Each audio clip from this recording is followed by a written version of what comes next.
Si vous n'avez pas encore passé le test ci-dessus, je vous demande de le faire avant d'écouter ce que j'ai à vous dire sur des aspects essentiels du processus décisionnel. Mettez cette vidéo sur pause maintenant et passez le test.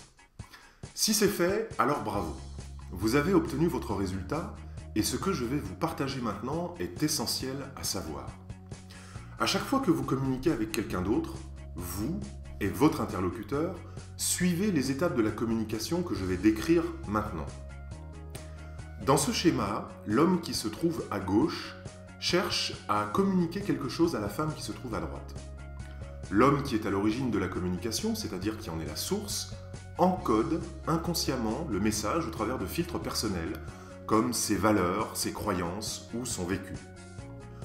Une fois encodé, il transmet son message en utilisant un canal de communication qui peut être par exemple le téléphone ou un email. La femme qui se trouve à l'autre bout du processus décode à son tour le message au travers de ses propres filtres personnels qui, bien entendu, sont différents de ceux de la source. La réaction de cette femme au message transmis par l'homme correspond à ce qu'on appellera ici le feedback. Ce qu'il faut comprendre en communication interpersonnelle, c'est que ce feedback est le seul moyen qui permet à la source de savoir si son message a été reçu ou pas. Autrement dit, c'est la réaction ou l'absence de réaction de l'interlocuteur qui permet de savoir si le message a été compris ou pas. Cela signifie que communiquer, ça n'est pas seulement délivrer une information à un récepteur. Dans le mot communiquer, il y a le mot commun. Autrement dit, communiquer, c'est être, faire ou avoir quelque chose en commun. C'est pour cette raison que tous les experts de la communication savent que la communication est en réalité une boucle de rétroaction entre la source et le récepteur. C'est dans la rétroaction que l'on sait si quelque chose a été mis en commun ou pas dans ce qui vient d'être communiqué. En comprenant les étapes de ce processus, vous pouvez devenir plus conscient de votre rôle. Vous pouvez reconnaître la responsabilité que vous avez de vous faire comprendre pour communiquer efficacement. Et vous pouvez anticiper les problèmes avant qu'ils se produisent en acceptant le fait que le véritable sens de la communication, c'est la réponse que vous recevez de votre interlocuteur. C'est en appliquant ce principe fondamental de la communication interpersonnelle que vous améliorerez votre capacité à communiquer efficacement. Puisque vous venez de passer un test, nous allons aborder maintenant les différentes étapes du schéma de la communication et nous allons voir comment vous aider à améliorer votre façon de communiquer à chaque étape du processus. Tout d'abord, la source. Planifiez votre message. Avant de commencer à communiquer, prenez un moment pour réfléchir à ce que vous voulez dire et pourquoi. Ne perdez pas votre temps à transmettre plus d'informations qu'il n'est nécessaire afin de ne pas faire perdre de temps à votre interlocuteur. Trop souvent, les gens continuent de parler ou d'écrire parce qu'ils pensent qu'en en disant plus, ils vont sûrement couvrir tous les points, tous les aspects. En réalité, il n'est pas rare que cela amène une plus grande confusion. Voici ce que vous pouvez faire pour planifier correctement votre communication.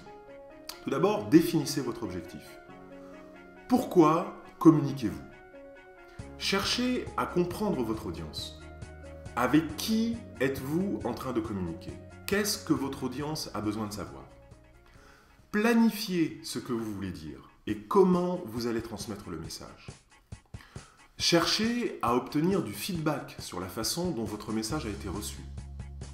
Lorsque vous agissez de cette manière, vous êtes en mesure de concevoir un message qui aura toutes les chances d'être reçu correctement par votre interlocuteur, par votre audience. Les excellents communicateurs utilisent le principe selon lequel le mieux est l'ennemi du bien.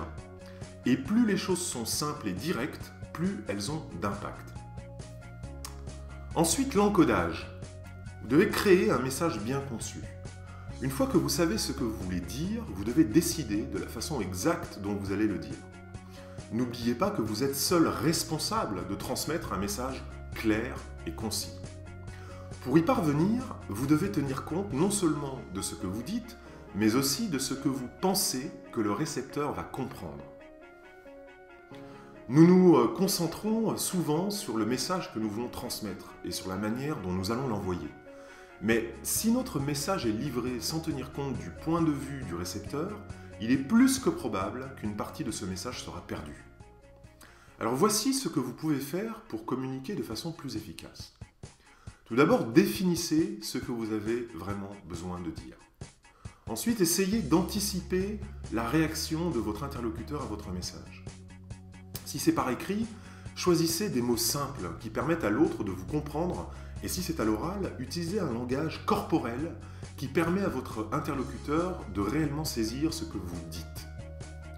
Avec la communication écrite, assurez-vous que ce que vous écrivez sera perçu de la manière dont vous le souhaitez. Des mots mis à plat sur une page ne dégagent généralement aucune émotion. Ils ne font pas sourire ou froncer les sourcils pendant que vous les lisez, sauf si vous êtes un écrivain très talentueux. Lorsque vous écrivez, prenez le temps de faire les choses suivantes. Évaluez votre style d'écriture. Évitez le jargon ou le patois professionnel que vous seul comprenez. Vérifiez votre grammaire et votre ponctuation. Écrire « mangeons les enfants » et « mangeons les enfants » ne signifie pas du tout la même chose juste à cause d'une simple virgule. Vérifiez également votre ton, votre attitude, vos nuances et toutes les autres subtilités qui se cachent dans l'écriture.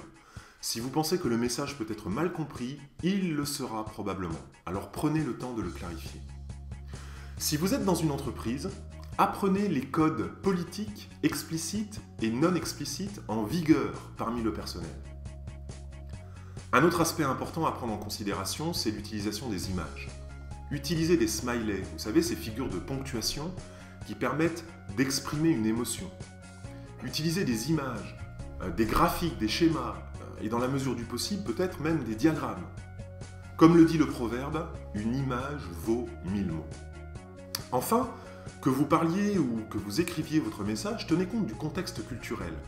S'il existe des barrières potentielles, culturelles ou linguistiques, qui peuvent créer un malentendu, résolvez ces problèmes à l'avance. Consultez des personnes qui sont familières avec ce contexte culturel et faites des recherches afin de vous tenir au courant des problèmes que vous pourriez rencontrer. Choisissez le bon canal. Ok ? Ça, c'est l'étape suivante. Pendant que vous encodez votre message, vous devez choisir le meilleur canal de communication à utiliser pour le transmettre. Vous voulez être efficace et tirer le meilleur parti de l'occasion que vous avez de communiquer quelque chose. Utilisez le courrier électronique pour communiquer des instructions simples et pratiques. Mais si vous souhaitez déléguer une tâche complexe, un email amènera probablement beaucoup plus de questions que de réponses. Il est donc sans doute préférable d'organiser un moment pour parler en personne. Et si votre communication a un contenu émotionnel négatif, évitez absolument les emails ou même les SMS. On ne règle pas ces problèmes par email ou par SMS. Toutes les fois que c'est possible, assurez-vous plutôt de communiquer en face à face ou par téléphone afin que vous puissiez juger de l'impact de vos paroles et que vous puissiez les ajuster en conséquence. Étape suivante, le décodage. Recevoir et interpréter un message. Lorsque vous déterminez la meilleure façon d'envoyer un message, tenez compte des points suivants. La sensibilité, le contenu émotionnel du sujet que vous abordez, la facilité que vous avez à communiquer les détails, les préférences supposées du récepteur, les contraintes de temps, la nécessité de répondre à des questions. Le décodage, c'est-à-dire comment votre message pourrait être reçu et interprété. Vous savez, il peut être facile de se focaliser sur l'expression orale. Nous voulons dire tout ce que nous avons à dire parce que nous avons habituellement beaucoup de choses à dire. Cependant, pour être un excellent communicateur, vous devez également apprendre à prendre du recul, à laisser l'autre personne vous répondre et à l'écouter réellement. Cela ne signifie pas que vous devez vous comporter de façon passive. Écouter est un travail difficile. C'est pour cela que l'écoute efficace est appelée écoute active. Vous écoutez activement. Vous devez focaliser toute votre attention sur votre interlocuteur en faisant différentes choses. Vous devez d'abord regarder la personne en face. Faites attention à son langage corporel, c'est-à-dire à tout ce que les mots ne disent pas, mais que le corps dit tout haut. Faites attention à votre propre langage corporel. Évitez de hocher la tête bêtement et de sourire niaisement à tout ce qu'on vous dit. Évitez les distractions du type « j'écris un SMS, je lis mes emails pendant qu'on me parle » ou « je réfléchis déjà à ce que je vais répondre ». Pensez de temps en temps à reformuler ce que la personne vous a dit afin de vous assurer que vous avez bien compris. Laissez la personne s'exprimer sans lui couper la parole. L'écoute empathique vous aide à décoder un message avec précision. Pour comprendre un message entièrement, vous devez comprendre les émotions et les sentiments sous-jacents que votre interlocuteur exprime. C'est là que la compréhension du langage corporel peut être très utile. Enfin, le feedback. À chaque fois que vous communiquez, vous avez besoin de feedback. Sans feedback, vous ne pouvez pas être sûr que les gens ont compris votre message. Parfois, le feedback est verbal et parfois il ne l'est pas, il peut être écrit aussi. Nous avons examiné l'importance de poser des questions et d'écouter attentivement. Mais certaines informations importantes passent aussi à travers le langage du corps. Et c'est parfois une source importante d'indices sur l'efficacité de votre communication. En observant les expressions faciales, les gestes et la posture de la personne avec qui vous communiquez, voici le genre de choses que vous pouvez repérer. Vous pouvez repérer son niveau de confiance, son niveau de défense ou d'ouverture, son niveau d'accord ou de désaccord, son niveau de compréhension ou d'incompréhension, son niveau d'intérêt ou de désintérêt, son niveau d'engagement ou son niveau de désengagement, son niveau d'honnêteté ou de malhonnêteté.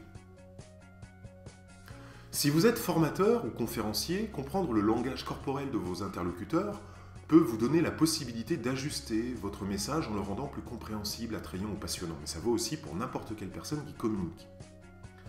En tant qu'auditeur, le langage du corps peut vous révéler plus de choses que ce que la personne dit en réalité. Vous pouvez alors poser des questions pour vous assurer que vous avez bien compris ce que l'autre voulait dire. Dans tous les cas, vous pouvez plus facilement éviter les malentendus et une mauvaise communication lorsque ça se produit. Le feedback peut également se faire de façon formelle. Si vous communiquez quelque chose de vraiment important, il peut souvent être utile de poser des questions à votre interlocuteur pour vous assurer qu'il a parfaitement compris. Ou, si vous êtes l'auditeur, vous pouvez reformuler ce que vous avez entendu dans vos propres mots afin de vérifier votre compréhension. Quels sont les points clés à retenir ? Cela peut demander beaucoup d'efforts de communiquer efficacement. Cependant, vous devez être capable de bien communiquer si vous voulez profiter au mieux des opportunités que la vie a à vous offrir. En apprenant les compétences nécessaires pour communiquer efficacement, vous pouvez apprendre à communiquer vos idées de façon claire et pertinente, d'une part. Et, d'autre part, vous pouvez comprendre beaucoup plus de choses sur l'information qui vous est transmise. Que vous soyez celui qui parle ou celui qui écoute, celui qui écrit ou celui qui lit, vous êtes responsable de vous assurer que l'information qui est communiquée l'a été avec précision. Donc prêtez attention aux mots et aux actions, posez des questions et observez le langage du corps. Tous ces aspects vous aideront à vous assurer que vous dites bien ce que vous voulez dire ou que vous entendez bien ce que vous devez entendre. Voilà. N'hésitez pas à me laisser un commentaire ou une question dans le formulaire. J'y répondrai avec plaisir. Pour développer vos compétences entrepreneuriales, vous pouvez recevoir gratuitement toutes les vidéos de cette série en vous abonnant sur le site ou à ma chaîne vidéo. Et si vous pensez que cette formation gratuite peut être utile à quelqu'un d'autre, s'il vous plaît, partagez-la sur les réseaux sociaux en cliquant sur les boutons en dessous de cette vidéo. Merci. C'était Jean-Marc Terrel, fondateur de Coachéo. Maintenant, c'est à vous de jouer. Faites la différence pour ceux que vous aimez. Améliorez la vie de ceux que vous servez et vivez vos rêves. Maintenant.